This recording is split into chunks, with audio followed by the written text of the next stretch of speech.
gagawin pag naging mayaman tayo?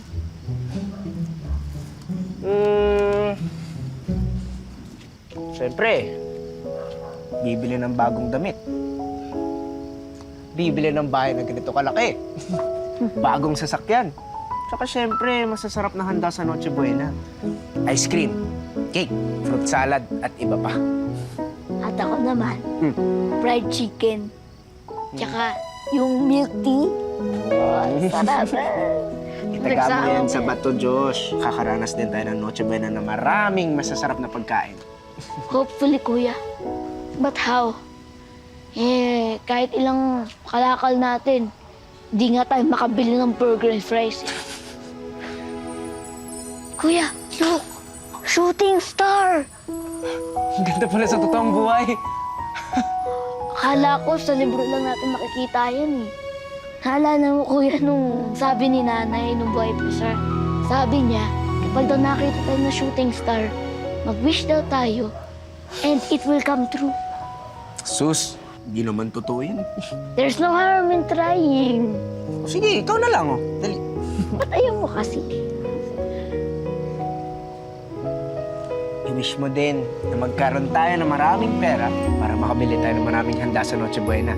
Tsaka mabili natin yung mga gamit na gusto natin. It's more than that, kuya. Ano ba yan? Baka naman pansarili yan, ha? Hindi naman fried chicken. Secret! Ang daming tayo. Ay. Ay! Hoy! Papa? Andito na naman kayong dalawa. Malis nga kayo dito!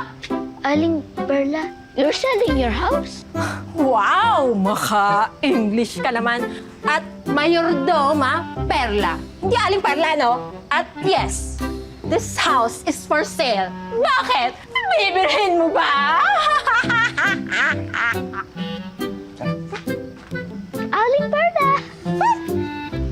Alam mo, kaya mo bili. Tara. Bili ngayon. Kain na, oh. Pancit Canton na naman. Bakit pampahaba ng buhay yan? Kuya, baka hindi na tayo mamatay niyan. Let's try ng ibang ulam naman, kuya. O kaya sardinas or canned tuna. Hindi naman tayo sobrang less fortunate, di ba? Joshua, tumingin ka nga sa paligid. Hindi pa ba less fortunate ang tawag mo dito? Ang mahalaga, nakakakain tayo. Kung nandito lang sila nanay at tatay, hindi sana tayo naghihirap ng ganito eh. Namimiss ko tuloy sila. Lalo na sa tuwing umaattend tayo ng evening mass. Diba?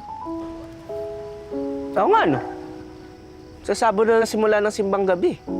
Kuya, kumpletuhin kaya natin. Yearly naman yun eh.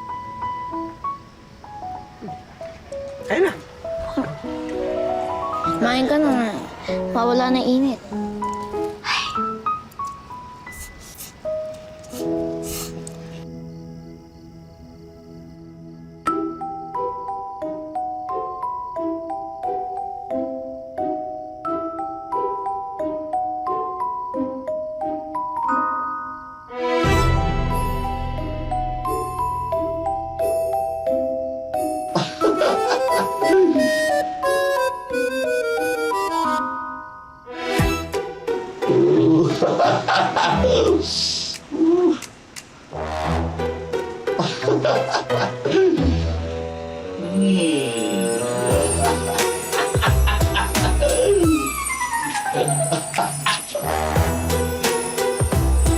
Yes!